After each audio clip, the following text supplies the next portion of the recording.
السلام علیکم ورحمۃ اللہ وبرکاتہ۔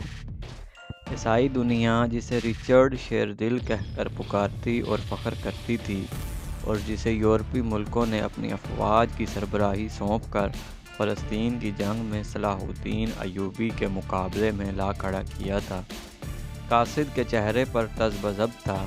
وہ اپنے بادشاہ رچرڈ کی طرف سے ایک ایسا پیغام لے کر آیا تھا جس کے بارے میں اس کا دل کہہ رہا تھا کہ مسلمانوں کا بادشاہ اس کا مثبت جواب نہیں دے سکے گا۔ سلطان صلاح الدین ایوبی نے بادشاہ رچرڈ کا پیغام پڑھا اور قاصد پر ایک نگاہ ڈالی، جس کی گھبراہٹ میں مزید اضافہ ہو گیا تھا۔ انہوں نے قاصد کی ذہنی حالت بھانپ لی تھی اور مسکراتے ہوئے نرم و خلیق لہجے میں جواب دیا، بادشاہ رچرڈ سے کہہ دیجیے کہ ہمیں ان کی درخواست منظور ہے۔ ہم اپنے فوجی کمانڈروں کو ابھی حکم بھجوا دیتے ہیں۔ ہمیں یقین ہے کہ 7 روز تک مکمل جنگ بندی کے عارضی معاہدے پر خود شاہ رچرڈ اور ان کی افواج بھی پوری طرح عمل کریں گے۔ صلیبی افواج کی طرف سے کوئی چھیڑخانی ہوئی تو پھر ہم یہ درخواست رد کر دیں گے۔ سلطان صلاح الدین ایوبی نے قاصد کے سراپا کا بھرپور جائزہ لیتے ہوئے کہا، ہماری طرف سے شاہ رچرڈ کو بھی مبارکباد پیش کر دیں کہ وہ ایک اہم فریضے سے سبکدوش ہو رہے ہیں۔ قاصد کے چہرے کا اضطراب دور ہو چکا تھا۔ وہ سوچ بھی نہیں سکتا تھا کہ مسلمانوں کا سلطان اتنا فیاض بھی ہوگا۔ دل ہی دل میں وہ یہ بھی سمجھتا تھا کہ اگر ایسی درخواست سلطان صلاح الدین ایوبی کی طرف سے بادشاہ رچرڈ کی خدمت میں پیش کی جاتی تو وہ اسے حقارت سے ٹکرا دیتا، بلکہ اسے سارے دربار میں سنا کر اس کا مذاق اڑاتا۔ سلطان صلاح الدین ایوبی نے رچرڈ کی درخواست قبول کر کے فیاضی کا ایسا ثبوت پیش کیا تھا جس کا تصور بھی اس عیسائی قاصد کے لیے محال تھا۔ شاہ رچرڈ اپنی بیٹی ماریا کی شادی کرنا چاہتا تھا۔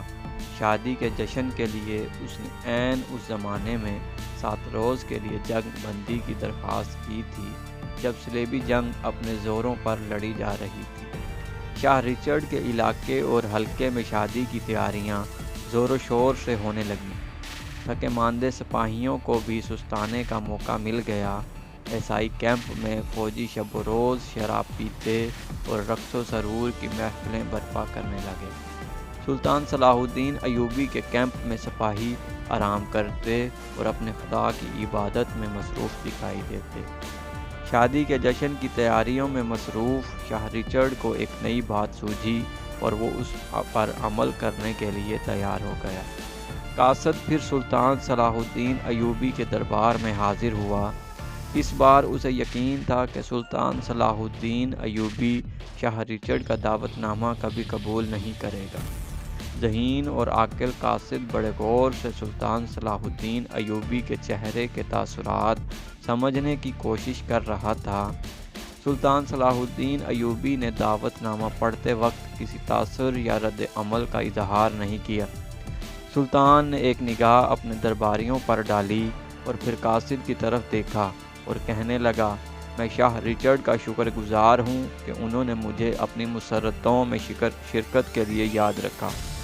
شاہ رچرڈ کو میرا پیغام دینا کہ میں شادی کی تقریب میں ضرور شرکت کروں گا۔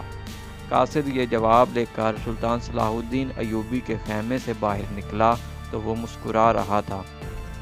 اس کا دل کہہ رہا تھا کہ سلطان صلاح الدین ایوبی نے اگرچہ شادی کے جشن میں شرکت کے لیے حامی بھر لی ہے، لیکن وہ اپنا وعدہ ایفا نہیں کرے گا۔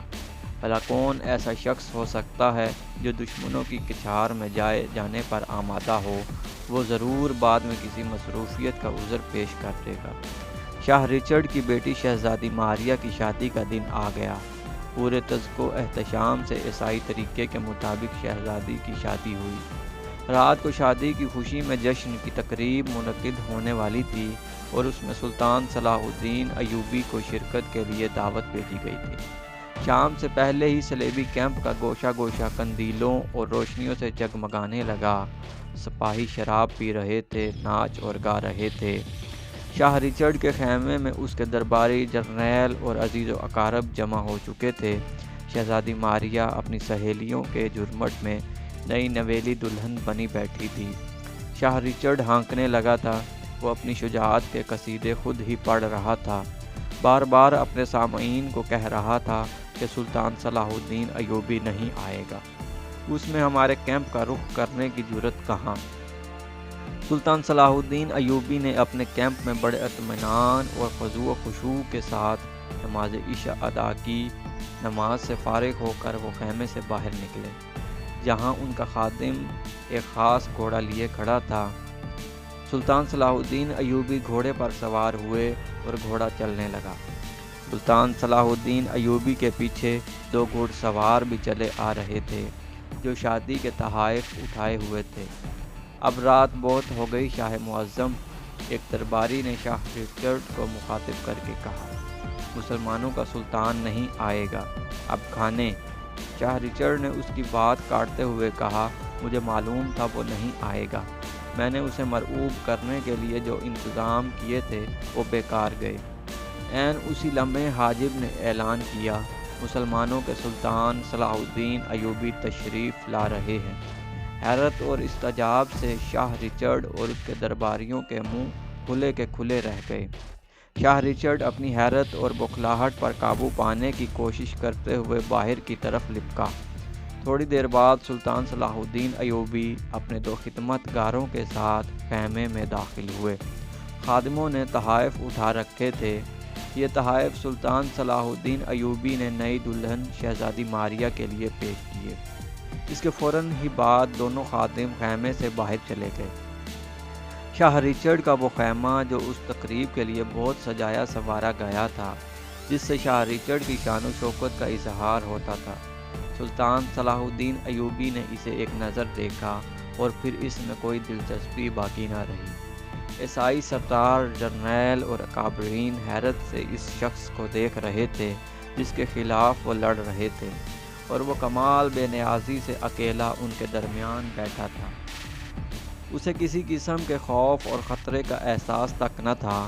سلطان صلاح الدین ایوبی کی یہ بے نیازی، مردانہ وقار شاہ ریچرڈ کو کھٹکنے لگا۔ اس نے سلطان صلاح الدین ایوبی سے کہا، آپ کے جنگ سے دستبردار ہونے کا وقت آ گیا ہے۔ مگر کیوں؟ سلطان صلاح الدین ایوبی نے کمال سادگی سے پوچھا۔ وہ اس لیے کہ یہ یروشلم پر عیسائیوں کا حق ہے اور یہ ہمارا مقدس مقام ہے۔ پھر ساری دنیا کے عیسائی یروشلم کے لیے سر دھڑ کی بازی لگائے ہوئے ہیں، اور وہ بھی اس سے دستبردار نہیں ہوں گے، اس لیے آپ جیت نہیں سکیں گے اور بلا وجہ مسلمان سپاہیوں کی موت کا باعث بنیں گے۔ سلطان صلاح الدین ایوبی کے چہرہ بے تاثر تھا، وہ کسی بات سے کوئی اثر نہیں لے رہے تھے۔ انہوں نے بڑے وقار سے جواب دیا، شاہ ریچرڈ، یہ بحث بے وقت اور بیکار ہے، یہ خوشی کا موقع ہے۔ فلسطین کا فیصلہ میدان جنگ میں ہوگا، اس کے سوا اس مسئلے کا کوئی اور حل نہیں۔ چند روز میں فیصلہ ہو جائے گا کون جیتتا ہے اور کون ہارتا ہے۔ سلطان صلاح الدین ایوبی کے اس مسکت جواب نے شاہ ریچرڈ کو یہ موضوع بدل دینے پر مجبور کر دیا۔ وہ دیکھ رہا تھا کہ اس کے درباری اور اس کے جرنیل سلطان صلاح الدین ایوبی کی سنجیدگی اور بے خوفی سے متاثر ہوتے چلے جا رہے ہیں۔ اب شاہ ریچرڈ نے اپنا خفیہ ہتھیار استعمال کرنے کا فیصلہ کیا۔ اس نے بعض ماہر سپاہیوں کو خاص جنگی کرتب دکھانے کے لیے تیار کیا۔ اس کے اشارے پر وہ سپاہی آ گئے۔ واقعی ان کے کرتب متاثر کرنے والے تھے۔ انہوں نے اپنی بہادری اور شجاعت کے ایسے نمونے پیش کیے کہ تمام درباری اش اش کر اٹھے۔ سلطان صلاح الدین ایوبی تلواروں کا ماہرانہ کھیل غور سے یوں دیکھ رہے تھے جیسے اسے ان مظاہروں میں دلچسپی تو ہے مگر وہ ان سے زیادہ اثر نہیں لے رہے۔ مظاہرے ختم ہوئے تو شاہ ریچرڈ نے بڑی فکر سے کہا، سلطان، آپ نے دیکھا میرے پاس کیسے کیسے ماہر اور بہادر سپاہی ہیں، کیا آپ کے سپاہی ان کا مقابلہ کر سکیں گے؟ اس لیے میں کہتا ہوں کہ آپ جنگ ختم کر کے واپس چلے جائیں۔ سلطان صلاح الدین ایوبی اپنی نشست سے اٹھے۔ انہوں نے اپنی حلالی تلوار نیام سے نکالی تو اس کی آب و تاب سے دیکھنے والوں کی آنکھیں خیرہ ہونے لگیں۔ سلطان کے چہرے پر بلا کا وقار تھا۔ انہوں نے آہستہ سے کہا، میں صرف ایک چیز دکھاتا ہوں، پھر آپ جواب دیجیے گا کہ کیا آپ کا ایک بھی سپاہی تلوار کے ایسے ماہرانہ استعمال کی صلاحیت رکھتا ہے؟ یہ کہہ کر سلطان صلاح الدین ایوبی بڑے وقار سے چلتے ہوئے دلہن شہزادی ماریہ کے پاس پہنچے اور بڑے نرم لہجے میں کہا، شہزادی، کیا میں آپ کا یہ انتہائی ریشمی مہین دوپٹہ لے سکتا ہوں؟ سب کی نگاہیں سلطان صلاح الدین ایوبی اور اس کی تلوار پر جمی ہوئی تھیں۔ شہزادی ماریہ بھی بوکھلا گئی۔ ہاں سلطان معظم، آپ لے سکتے ہیں۔ اس نے کانپتے ہاتھوں سے اپنا قیمتی سفید رنگ کا بہت ملائم، بہت مہین ریشمی دوپٹہ اتار کر سلطان کے سامنے پیش کر دیا۔ سلطان نے شکریہ ادا کرتے ہوئے وہ دوپٹہ لیا، شاہ رچرڈ پر ایک نگاہ ڈالی، پھر وہاں موجود تمام جرنیلوں درباریوں کو وقار بھرے انداز میں دیکھا اور وہ نازک دوپٹہ ہوا میں اچھال دیا۔ اس سے پہلے کہ وہ دوپٹہ زمین پر آتا، سلطان نے لپک کر اس پر اپنی تلوار سے وار کیا اور وہ دو ٹکڑے ہو گیا۔ سلطان صلاح الدین ایوبی نے اپنی تلوار نیام میں ڈالتے ہوئے کہا، کیا شاہ رچرڈ آپ خود یا آپ کی فوج میں کوئی ماہر تیز زن ہے جس کی تلوار ایسے نرم اور مہین دوپٹے کو کاٹ سکے؟ کوئی ہے تو اسے کہیے کہ آئے اور اس کا ثبوت پیش کرے۔ پورے دربار پر سناٹا چھا گیا۔ کوئی ایسا نہ تھا جس کی تلوار کی دھار اتنی تیز ہو، اور کوئی ایسا نہ تھا جو سلطان صلاح الدین ایوبی جیسی مہارت رکھتا ہو۔ سلطان صلاح الدین ایوبی متانت و وقار سے کھڑے رہے، پھر جب کوئی نہ آیا تو انہوں نے جانے کی اجازت چاہی اور اعتماد کے ساتھ قدم اٹھاتے ہوئے اکیلے ہی خیمے سے باہر نکل گئے۔